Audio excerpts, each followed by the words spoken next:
Y por último, el tercer participante en esta mesa, que es David Pereira, que es doctor ingeniero agrónomo, profesor titular del Departamento de Ingeniería Agroforestal de la Universidad Politécnica de Madrid, donde imparte, entre otras, las asignaturas de ordenación del territorio, planificación territorial y evaluación del impacto ambiental. Él es miembro del Centro de Innovación en Tecnologías para el Desarrollo Humano y del Grupo de Investigación de Ecología y Paisaje de la Universidad Politécnica de Madrid. Y en el contexto de la planificación ha trabajado sobre el papel de los valores ambientales en los espacios agrícolas, los modelos de relación campo-ciudad y el papel de la agricultura en contextos urbanos y periurbanos. Bienvenido y adelante.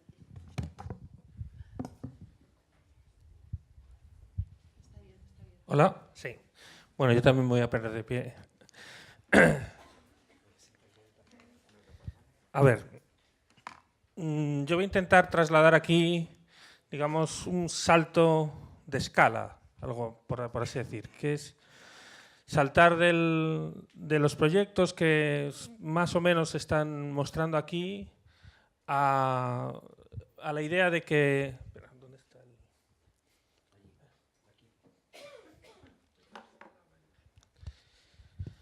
A una pequeña idea de escalabilidad para intentar mostraros o intentar convenceros. Pienso que no va a ser difícil, pero que detrás del fenómeno de la agricultura urbana hay una realidad más potente y que trasciende más cosas que los pequeños proyectos individuales en la que entiendo que la mayor parte de vosotros estáis participando. Y lo voy a hacer sobre un caso concreto de un proyecto pequeño, pero que está teniendo un impacto creciente y con el que nosotros estamos colaborando para estudiar algunas posibilidades de escalabilidad y también relacionándolo pues, con algunas cuestiones que se están trabajando mucho en contextos internacionales. Porque lo que quiero deciros es que detrás de todo esto hay un fenómeno que se ha venido cultivando, nunca mejor dicho, poco a poco, que ha ido recogiendo todas las semillas de la gente que de alguna manera no estaba contenta con su modelo de ciudad. Y es curioso, muy curioso, observar que eso no es un fenómeno exclusivo. Yo, por ejemplo, estoy trabajando en un centro como el de Centro de Innovación y Tecnologías para el Desarrollo Humano, que es un centro que hace básicamente líneas de cooperación al desarrollo. Y son fenómenos que trascienden las fronteras de los países ricos y de los países pobres, de las personas ricas y de las personas pobres. Entonces, vale. Bueno, el proyecto Barrio Sostenible es un proyecto que lidera la Fundación Tomillo.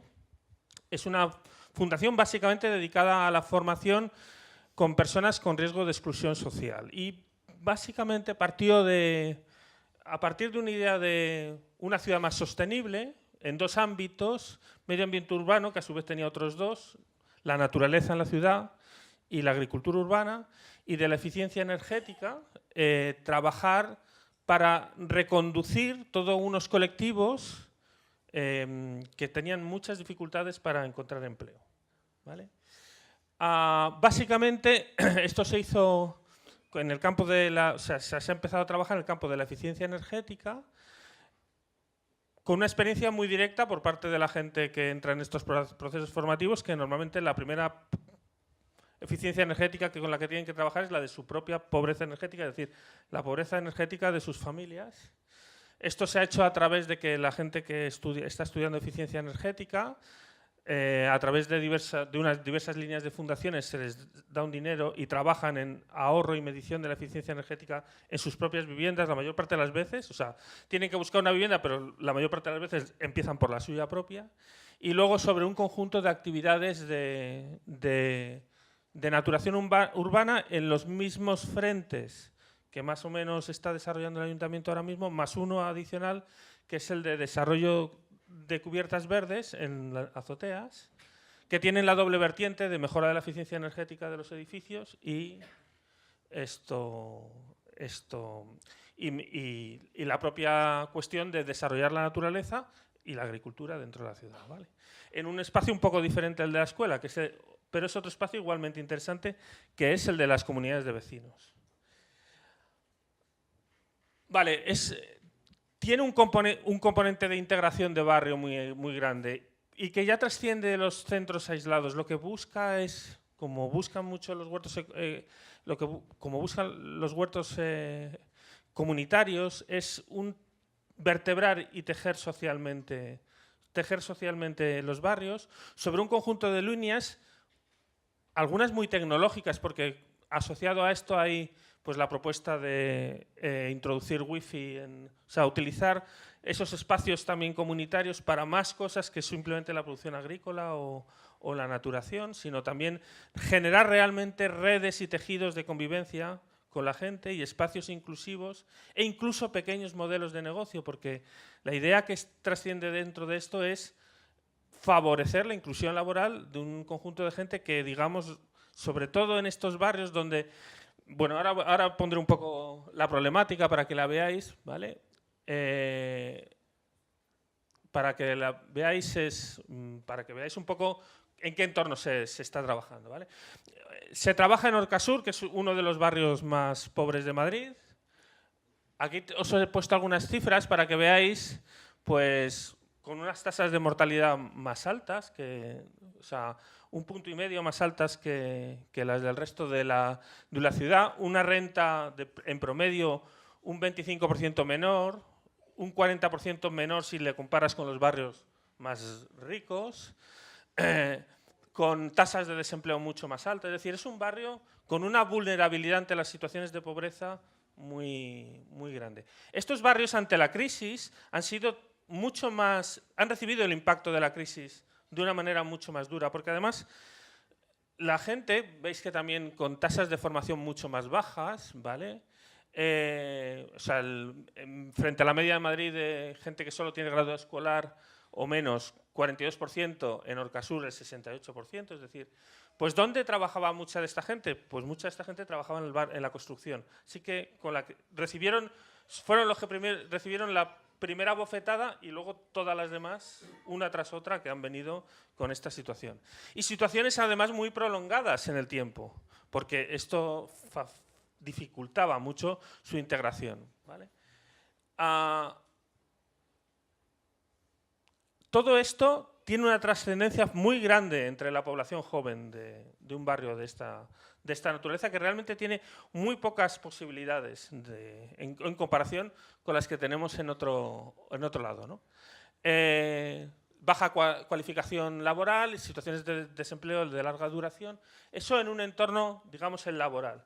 Y luego un contexto de calidad del espacio vital deteriorado, tanto por un lado en el interior de las propias viviendas, con situaciones difíciles de pobreza energética, de agrupaciones familiares no deseadas, de gente que ha perdido su casa, se ha tenido que ir con los mayores, y en unos contextos de unas viviendas sociales que en general tienen muy baja calidad constructiva y una de las consecuencias de esto es muy baja eficiencia energética. Así que son vulnerables al frío, a mucho más que una vivienda mejor preparada, ¿no? Y un contexto exterior con una carencia muy grande de inversiones. Por supuesto, esto no es un barrio de relumbrón, ni hay parques muy bonitos hay una falta de inversión, es decir, no entran en las zonas que han sido prioritarias para invertir, y también muy ligado a la situación social, pues una presencia muy fuerte de vandalismo, ¿no? Entonces, el proyecto Barrios Sostenibles a esta problemática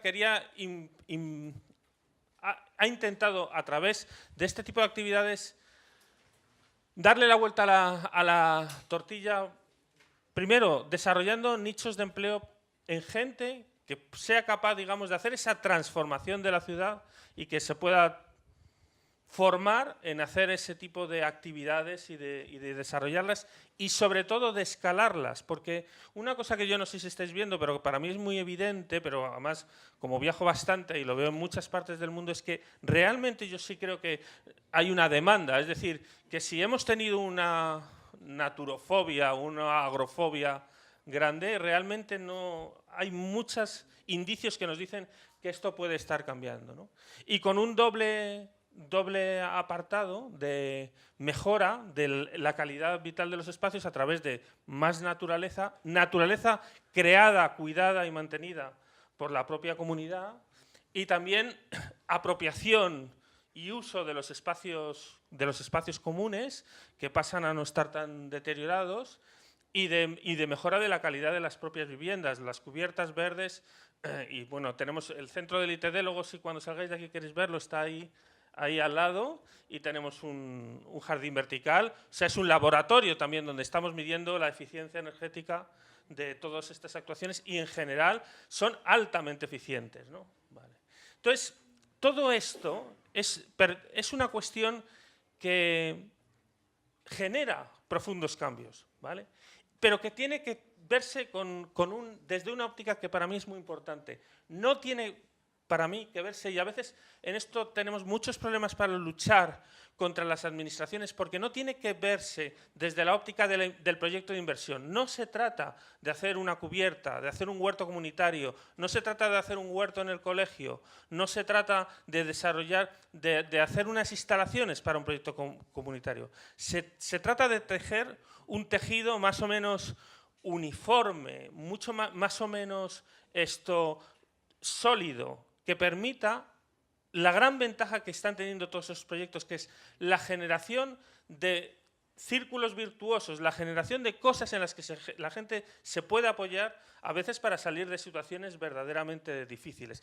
Desde las pequeñas oportunidades de negocio que se pueden ligar a consumo de proximidad y a crear pequeños tejidos comerciales a través de, primero de pequeñas cooperativas y luego a través de pequeñas tiendas, etcétera, etcétera, desde la propia generación de empresas de aquellas personas que están formadas y que entran en el mercado laboral y que intentamos que se vayan asociando, desde la propia sensibilización ambiental. Al final la gente entiende mucho mejor lo que está haciendo, para qué lo hace, por qué lo hace y cómo eso ayuda a transformar su vida, desde la propia construcción de la comunidad, esto es un tema que cada vez está mejor estudiado, es decir, lo que permite el enraizamiento, lo que a veces, tú lo dices mucho más poéticamente que yo, lo siento, debo ser ingeniero, es que eso me sale mal, pero es la relación con el contexto en el que te ubicas, genera muchos efectos culturales y sociales en las comunidades. Y eso hace que lo que se hace desde una óptica del apropiamiento, de saber que somos capaces y saber que somos mejores. Y eso es una cuestión que en un mundo donde a veces parece que las situaciones no tienen salida, el que la gente vea es que tiene su pequeña estrategia de salir, yo creo que eso es importante. Sí, estoy terminando, esta es la última. Bueno, voy a contar una más, pero ya. Y luego también desde las relaciones internacionales, porque hay un potencial, aquí ha salido un poquito, pero hay un potencial muy grande. En algunas de las actividades que se están haciendo es personas mayores con personas jóvenes, ¿no? Entonces, eso es un potencial muy grande. Hay un último contexto, y es que no sé si os dais cuenta, algunos problemas de tipo relacionados con la alimentación tienen un componente económico muy importante. Quería solo mostraros a modo de broche un proyecto que no está en Orcasur, es un proyecto que está en Nueva York, pero que no sé si habéis oído hablar de él, de Green Brown Machine, que es un proyecto de una gente que ha empezado a trabajar sobre el mismo triángulo que tiene barrios sostenibles, más el tema de la alimentación, luchando contra un grave problema que tenían las comunidades negras del barrio del Bronx, de problemas de obesidad y de mala calidad alimentaria como consecuencia de la peor renta, y generando equipos de microchefs, mini-chefs ahí, en procesos a través de cultivo mis alimentos, desarrollo un conocimiento, en este caso en la cocina, y a través del conocimiento de lo que la tierra puede dar. Muchas gracias.